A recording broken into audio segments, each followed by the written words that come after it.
अवारुणा महावीमा घोरमुखी तत्र भूजा मुंडमाला भरा भयंकरा शिवम मुंडमाला धरा देवी धूड़ो जुहादिगम बलम एवं संकेतकारी स्मशान रहवासिनां जगज्जननी दक्षिणकारी शनिश्चर देवता जगन्नाथ बलभद्र सुभद्रा सुदर्शन चतुर्धामूर्ति देवता लक्ष्मी नारायण इष्टदेवी माँ जगज्जननी खंडुआरी जो मैंने आज आष्ट्र संवादर दैनिक राशिफल कार्यक्रमटी देखुंट शुणुंट से आज दिनटी सुख समृद्धि मानसिक पारिवारिक शांति आत्मसंतोष एवं उत्तम स्वास्थ्य दिन हो यह जगन्नाथ पाखे कामना करी आरंभ करुचु आज दैनिक राशिफल कार्यक्रम।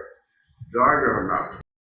आज अक्टोबर मास 5 तारिख 2024 मसीहा कन्या 20 दिन आश्विन मास शुक्ल पक्ष तृतीया शनिवार तृतीया तिथि 60 दंड अरात्र भोग करेंगे और आज राशि नक्षत्र स्वाति तुला स्वाति नक्षत्र रात्रि 9:33 पर्यंत रहा चंद्र तुला राशि अहोरात्र 60 दंड भोग करेंगे। तृतीया तिथि जो पोटल खाଇବା मना खाइबे शत्रु वृद्धि ये आज पंजिका बर्तमान जाणीना केमी कटो 12टी राशि व्यक्ति मान आज दिन। प्रथम राशि मेष राशि मेष राशि सप्तम चंद्र जो मानसिक पारिवारिक शांति एवं दाम्पत्य जीवन में मधुरता आस मूल्यवान धातु बसन भूषण एवं शौकीन घर उपकरण क्रय करेंगे। परिचित महिला ठारू साहाय्य सहयोग एवं धन मिले। वाणिज्य व्यवसाय और परिवहन में आय अति उत्तम हो। कर्म सफलता और उच्च सम्मान उच्च पदवी प्राप्त हो। जो मानकर अश्विनी कृतिका मेष से अधिक शुभ फल पाइबे। शुभ रंग हलदिया संख्या 11 आराधना माँ चंडी। वृष राशि षष्ठ चंद्र एवं घाट बार जो घाट बार प्रभाव विशेष रही रोग ऋण दुख शोक क्लेश अवसाद मुक्त हे। शत्रु माने मित्र द्वारा हाथ बढ़ाइबे एवं आपण वक्तव्य सम्मोहन शक्ति रही। परोपकार समाज सेवा और धार्मिक कर्म में अधिक आग्रह रही। वाणिज्य व्यवसाय और परिवहन में आय अति उत्तम हो। कर्म में सफलता उच्च सम्मान उच्च पदवी प्राप्त हो। जो मानकर कृतिका मृगशिरा वृष से उपकृत हे। शुभ रंग धड़ा संख्या 2 आराधना माँ समलेश्वरी। मिथुन राशि पंचम चंद्र घाट नक्षत्र जो घाट नक्षत्र प्रभाव विशेष रहा।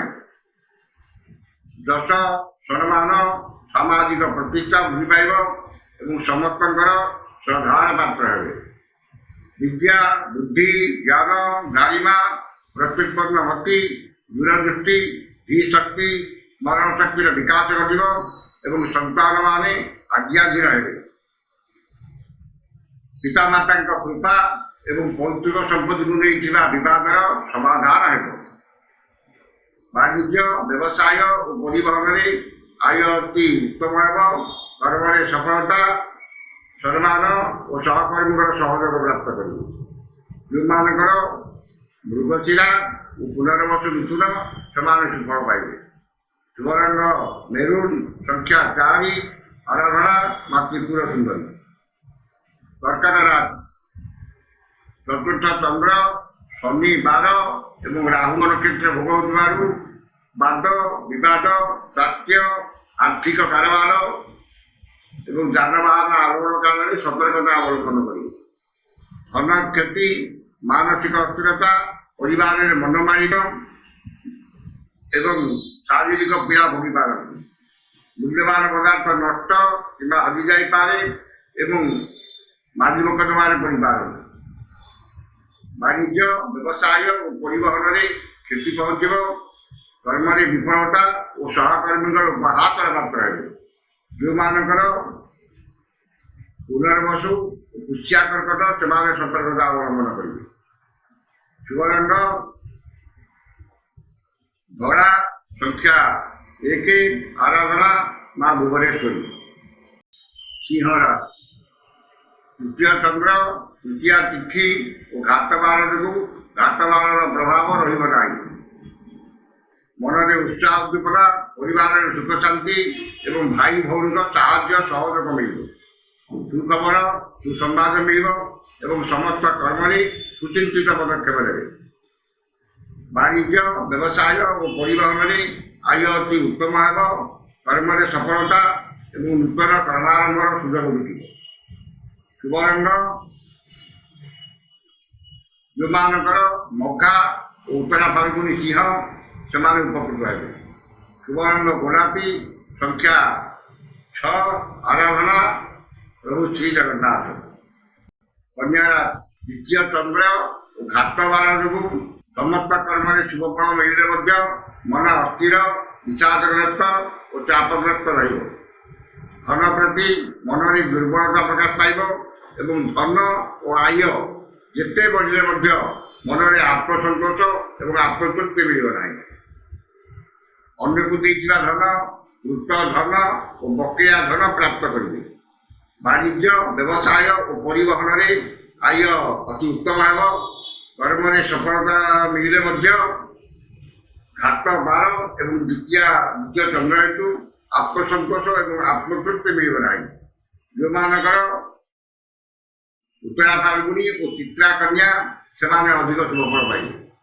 ଶୁଭ ରଙ୍ଗ ସବୁଜ, ସଂଖ୍ୟା 4, ଆରାଧନା ମା ଷୋଡ଼ଶୀ। ତୁଳା ରାଶି, ଶ୍ରୀ ଚନ୍ଦ୍ର, ଶନି ବାର ଏବଂ ରାହୁଙ୍କର କ୍ଷେତ୍ର ଭୋଗ ହେଉଥିବାରୁ ଧନ ସମ୍ପଦ ପ୍ରାଚୁର୍ଯ୍ୟ ପ୍ରତିପତ୍ତି ବୃଦ୍ଧି ପାଇବ ଏବଂ ସୁଖାଦ୍ୟ ସୁବସର ପ୍ରାପ୍ତି ହେବ। ସ୍ୱଜନରେ ସୁସମ୍ପର୍କ, ପରିବାରରେ ସୁଖ ଶାନ୍ତି ଏବଂ ଦେହ ମନ ସୁସ୍ଥ ରହିବ। ଆମୋଦ ପ୍ରମୋଦ ମୌଜ ମଜଲିସରେ ଅଧିକ ଆଗ୍ରହ ରହିବ ଏବଂ ପରିବାର ପ୍ରତି ଅଧିକ ଯତ୍ନବାନ ହେବେ। ବାଣିଜ୍ୟ ବ୍ୟବସାୟ ଓ ପରିବହନରେ ଆୟ ମଧ୍ୟମ ହେବ।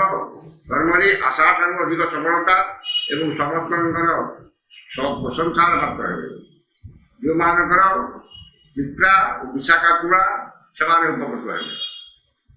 ଶୁଭ ରଙ୍ଗ ନୀଳ, ସଂଖ୍ୟା 12, ଆରାଧନା ମା ଗାୟତ୍ରୀ। ବିଛାରା, ଦ୍ୱାଦଶ ଚନ୍ଦ୍ର, ଶନି ବାର ଏବଂ ରାହୁଙ୍କର କ୍ଷେତ୍ର ଭୋଗ ହେଉଥିବାରୁ ଅଯଥା ଖର୍ଚ୍ଚ, ବଦଖର୍ଚ୍ଚ ଓ ପରିବାରର ଖର୍ଚ୍ଚ ଭାର ବୃଦ୍ଧି ପାଇବ ଏବଂ ଖର୍ଚ୍ଚ ଭାରରେ ଅତିଷ୍ଠ ହୋଇ ଋଣ କରିବାକୁ ପଡ଼ିପାରେ। ଠିକ୍ ସମୟରେ ଠିକ୍ ନିଷ୍ପତ୍ତି ନେବାରେ ଅସମର୍ଥ ହେବେ ଏବଂ ସମସ୍ତ କର୍ମରେ ଭୁଲ ନିଷ୍ପତ୍ତି ନେବେ। ଶାରୀରିକ ପୀଡ଼ା, ମାନସିକ ଅଶାନ୍ତି ଏବଂ ଅଯଥା ଭ୍ରମଣ ଲାଗି ରହିବ। ବାଣିଜ୍ୟ ବ୍ୟବସାୟ ଓ ପରିବହନରେ ଆୟ ତୁଳନାରେ ବ୍ୟୟ ଅଧିକ ହେବ। କର୍ମରେ ବିଫଳତା ଏବଂ ସମସ୍ତ କର୍ମରେ ଅଯଥା ବିଳମ୍ବ ଦେଖାଦେବ। ଯେଉଁମାନଙ୍କର ଜ୍ୟେଷ୍ଠା ବିଚ୍ଛା ସେମାନେ ସତର୍କତା ଅବଲମ୍ବନ କରିବେ। ଶୁଭ ରଙ୍ଗ ଲାଲ, ସଂଖ୍ୟା 6, ଆରାଧନା ପ୍ରଭୁ ହନୁମାନ। ଧନୁ ରାଶି, ଏକାଦଶ ଚନ୍ଦ୍ର ହେତୁ ଆୟର ମାର୍ଗ ଅତି ଉତ୍ତମ ରହିବ ଏବଂ ବିଭିନ୍ନ ଉତ୍ସରୁ ଧନ ପ୍ରାପ୍ତି ହେବ। ଆୟ ଏବଂ ବ୍ୟବସାୟ ବଢ଼ାଇବା ପାଇଁ ନୂତନ ଯୋଜନା କରିବେ ଏବଂ ସେଥିରେ ସଫଳତା ପାଇବା ପାଇଁ ସମସ୍ତ ନିଷ୍ପତ୍ତି ଚୂଡ଼ାନ୍ତ କରିବେ। ବାଣିଜ୍ୟ ବ୍ୟବସାୟ ଓ ପରିବହନରେ ଆୟ ଅତି ଉତ୍ତମ ହେବ ଏବଂ ନୂତନ ବ୍ୟବସାୟ ପାଇଁ ଚୁକ୍ତିବଦ୍ଧ ହେବେ। କର୍ମରେ ସଫଳତା ଏବଂ ସମସ୍ତ କର୍ମରେ ଆପଣଙ୍କର କର୍ମକୁଶଳତା ଓ କାର୍ଯ୍ୟଦକ୍ଷତା ପ୍ରକାଶ ପାଇବ। ଯେଉଁମାନଙ୍କର ଉତ୍ତରାଷାଢ଼ ଓ ଧନିଷ୍ଠା ମକର ସେମାନେ ସୁଫଳ ପାଇବେ। ଶୁଭ ରଙ୍ଗ ହଳଦିଆ, ସଂଖ୍ୟା 2, ଆରାଧନା ମା ତାରା। ମକର ରାଶି, ଦଶମ ଚନ୍ଦ୍ର, ଶନି ବାର ଏବଂ ରାହୁଙ୍କର କ୍ଷେତ୍ର ଭୋଗ ହେଉଥିବାରୁ ଅସମ୍ଭବକୁ ସମ୍ଭବ କରିବାରେ ସମର୍ଥ ହେବେ। ସମସ୍ତ ଆଶା ଆକାଂକ୍ଷା ଅଭିଳାଷ ପୂର୍ଣ୍ଣ ହେବ ଏବଂ ସମସ୍ତ ଇଚ୍ଛିତ ପଦାର୍ଥ ହାତ ପାନ୍ତାରେ ଉପଲବ୍ଧ ହେବ। ଆଜି ଯେକୌଣସି କର୍ମ ଆରମ୍ଭ କରିବେ ସେଥିରେ 100% ସଫଳତା ପାଇବେ ଏବଂ ସମସ୍ତ କର୍ମରେ ଆପଣଙ୍କର କର୍ମକୁଶଳତା, କର୍ମ ତତ୍ପରତା, କାର୍ଯ୍ୟ ଦକ୍ଷତା ଓ ସମୟାନୁବର୍ତ୍ତିତା ପ୍ରକାଶ ପାଇବ। ମନରେ ସତ୍ ଚିନ୍ତା, ସତ୍ ଭାବନା ପ୍ରକାଶ ପାଇବ ଏବଂ ସତ୍ କର୍ମରେ ଅଧିକ ଆଗ୍ରହ ରହିବ। ବାଣିଜ୍ୟ, ବ୍ୟବସାୟ ଓ ପରିବହନରେ ଆୟ ଯାହା ହେଲେ ମଧ୍ୟ ମନରେ ଆତ୍ମସନ୍ତୋଷ ଏବଂ ଆତ୍ମତୃପ୍ତି ରହିବ। ଯେଉଁମାନଙ୍କର ଉତ୍ତରାଷାଢ଼ ଓ ଧନିଷ୍ଠା ମକର ସେମାନେ ଅଧିକ ସୁଫଳ ପାଇବେ। ଶୁଭ ରଙ୍ଗ କଳା, ସଂଖ୍ୟା 6, ଆରାଧନା ମା କାଳୀ। କୁମ୍ଭ ରାଶି, ନବମ ଚନ୍ଦ୍ର, ଶନିବାର ଏବଂ ରାହୁଙ୍କର କ୍ଷେତ୍ର ଭୋଗ ହେଉଥିବାରୁ ଧନ, ସମ୍ପଦ, ପ୍ରାଚୁର୍ଯ୍ୟ, ପ୍ରତିପତ୍ତି ବୃଦ୍ଧି ପାଇବ ଏବଂ ମହତ୍ ବ୍ୟକ୍ତିଙ୍କ ଆଶ୍ରୟ ମିଳିବ। ମନରେ ଉନ୍ନତ ଚିନ୍ତାଧାରା, ଉଚ୍ଚାଭିଳାଷ ପ୍ରକାଶ ପାଇବ ଏବଂ ଉନ୍ନତିମୂଳକ କର୍ମରେ ଅଧିକ ଧ୍ୟାନ ରହିବ। ବାଣିଜ୍ୟ, ବ୍ୟବସାୟ ଓ ପରିବହନରେ ଆୟ ଅତି ଉତ୍ତମ ହେବ। କର୍ମରେ ସଫଳତା ଓ ପଦସ୍ଥ ଅଧିକାରୀଙ୍କର ଶୁଭ ଦୃଷ୍ଟିରେ ରହିବ। ଯେଉଁମାନଙ୍କର ଧନିଷ୍ଠା ଓ ପୂର୍ବଭାଦ୍ର କୁମ୍ଭ ସେମାନେ ସୁଫଳ ପାଇବେ। ଶୁଭ ରଙ୍ଗ ବାଇଗଣୀ, ସଂଖ୍ୟା 11, ଆରାଧନା ମା ଦୁର୍ଗା। ଶେଷ ରାଶି ମୀନ ରାଶି। ମୀନ ରାଶି, ଅଷ୍ଟମ ଚନ୍ଦ୍ର, ଶନିବାର ଏବଂ ରାହୁଙ୍କର କ୍ଷେତ୍ର ଭୋଗ ହେଉଥିବାରୁ ବାଦ, ବିବାଦ, ସ୍ୱାସ୍ଥ୍ୟ, ଉଚ୍ଚସ୍ଥାନ ଆରୋହଣ, ଗ୍ୟାସ୍ ଇଲେକ୍ଟ୍ରିକ୍ ଦ୍ରବ୍ୟ ବ୍ୟବହାର ଏବଂ ଯାନବାହନ ଆରୋହଣ କାଳରେ ସତର୍କତା ଅବଲମ୍ବନ କରିବେ। ମନରେ ବିରକ୍ତି ଭାବ ଓ ଚିଡ଼ିଚିଡ଼ାପଣ ପ୍ରକାଶ ପାଇବ ଏବଂ ଚାଲି ଚଳନ, ବ୍ୟବହାର, କଥାବାର୍ତ୍ତା ବିବାଦୀୟ ହେବ। ବାଣିଜ୍ୟ, ବ୍ୟବସାୟ ଓ ପରିବହନରେ କ୍ଷତି ଦେଖାଦେବ। କର୍ମରେ ବିଫଳତା ଓ ସମସ୍ତ କର୍ମ କଣ୍ଟକ ସଦୃଶ ମନେ ହେବ। ଯେଉଁମାନଙ୍କର ରେବତୀ ମୀନ ସେମାନେ ସତର୍କତା ଅବଲମ୍ବନ କରିବେ। ଶୁଭ ରଙ୍ଗ ଗୋଲାପୀ, ସଂଖ୍ୟା 7, ଆରାଧନା ଜଗଜ୍ଜନନୀ ମା ତାରା। ଏ ଥିଲା ଆଜିର 12ଟି ରାଶିର ଦୈନିକ ରାଶିଫଳ। ସମସ୍ତ ରାଶିର ବ୍ୟକ୍ତିମାନେ ଦିନଟି ଶୁଭ ହେବା ପାଇଁ ଉକ୍ତ ମନ୍ତ୍ରଟି ଋଷିଆଦି କରି ପାଠ କରନ୍ତୁ। ଯେଉଁମାନଙ୍କର ଅଶୁଭ ଫଳ ପାଇବାର ଅଛି ସେମାନଙ୍କର ଅଶୁଭତ୍ୱ ଦୂର ହୋଇ ଶୁଭ ଫଳ ପାଇବେ ଏବଂ ଯେଉଁମାନେ ଶୁଭ ଫଳ ପାଇବାର ଅଛି ସେମାନେ ଆଉ କିଛି ଅଧିକ ଶୁଭ ଫଳ ପାଇବେ। ଓଁ ଶ୍ରୀ ଶନିଶ୍ଚର ମହାମନ୍ତ୍ରସ୍ୟ କାଶ୍ୟପ ଋଷି ଅନୁଷ୍ଠୁପ ଛନ୍ଦଃ ଅଦ୍ୟ ଦିବସ ଦିବସାଧିପତି ଶନିଶ୍ଚର ଦେବତା ସୁକୃତ। ଶନିଶ୍ଚର ଦେବତା ମନ୍ତ୍ର 178 ସଂଖ୍ୟକ ମନ୍ତ୍ର ଜପେ ବିଜୟ। ଯୋଉଠିକି ଥରୁଟିଏ ପଢ଼ିବେ ଋଷିଆଦି ଏବଂ ମନ୍ତ୍ରଟି ହେଲା ଓଁ ଐଂ ହ୍ରୀଂ ଶ୍ରୀଂ ଶନୈଶ୍ଚରାୟ ନମଃ। ଏ ମନ୍ତ୍ରଟିକି ସକାଳେ 108 ଏବଂ ସନ୍ଧ୍ୟାବେଳେ 108 ପାଠ କରନ୍ତୁ। ନିଶ୍ଚିତ ଭାବରେ ଦିନଟି ଆପଣଙ୍କର ମଙ୍ଗଳମୟ ଏବଂ ଶୁଭମୟ। ଆଜି ତ ସମୟ ସରିଯାଇଛି, ଆସନ୍ତାକାଲି ଦେଖା ହେବ ଠିକ୍ ଏହି ସମୟରେ। ବିଦାୟ ଦିଅନ୍ତୁ। ଜୟ ଜଗନ୍ନାଥ।